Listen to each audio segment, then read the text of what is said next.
Raphaël Lejeune, on va revenir sur les discussions budgétaires. Ça arrive au Sénat, c'est la deuxième mi-temps. Un Sénat qui promet d'aller plus loin que la copie initiale sur les économies, moins d'impôts. Sur le papier, c'est les bons élèves. Il y a quand même une épine, c'est que les ambitions présidentielles, elles n'épargnent pas non plus la Chambre haute. Oui, effectivement, Laure, et on pourrait résumer un peu la situation au Sénat en une question. Qui de Bruno Retailleau ou de Gérard Larcher dominera l'esprit de l'examen à la haute chambre? C'est un peu ça qui déterminera le fait de savoir si on aura un budget à Noël ou si on devra passer par une loi spéciale. Bruno Retailleau, le premier à taper du poing sur la table hier, c'était dans Le Parisien dimanche, en dénonçant ce budget comme le hold-up du siècle.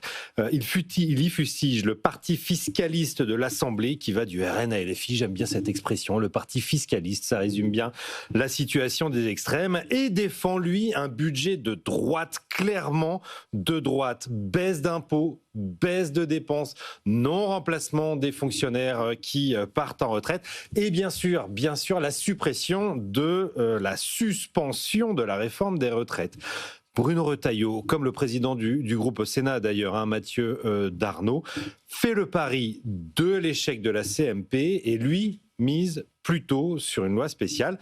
En clair, il veut montrer ce que serait un budget si un président de droite était élu en 2027.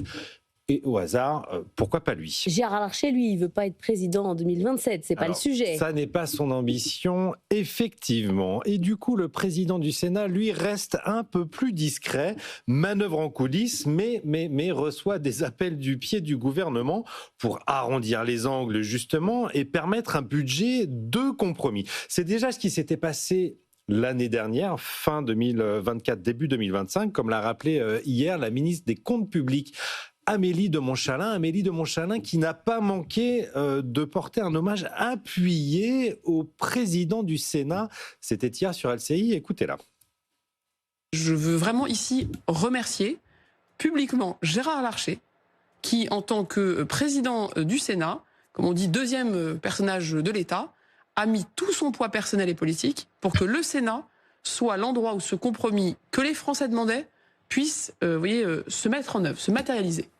Ah oui, c'est... Voilà.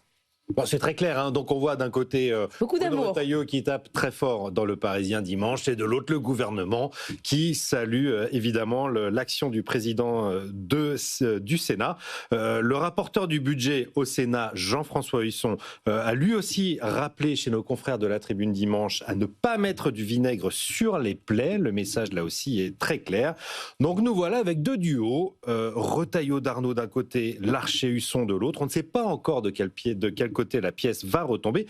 Elle dépendra aussi du groupe Horizon qui a durci sa ligne ces dernières semaines. Mais pour l'heure, laissons passer la première lecture. À la fin des fins, il est quand même pas impossible que le budget soit adopté, car personne n'a envie d'aller à la dissolution qui serait l'étape d'après. Tout le monde s'accroche à son fauteuil.